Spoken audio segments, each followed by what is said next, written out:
ইহসান মানব চরিত্রের অমূল্য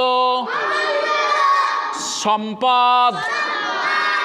আল্লাহ পাক ইহসান কারীর দের ভালোবাসেন। সূরাতুল বাকারা এটি দুই প্রকার।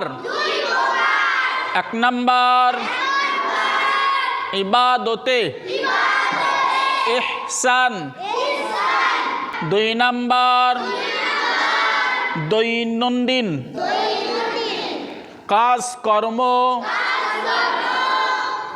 পারিবারিক ও সামাজিক ক্ষেত্রে ইহসান। তাহলে এক নম্বরে হলো ইবাদত ইহসান, দুই নম্বরে হলো সামাজিক ইহসান।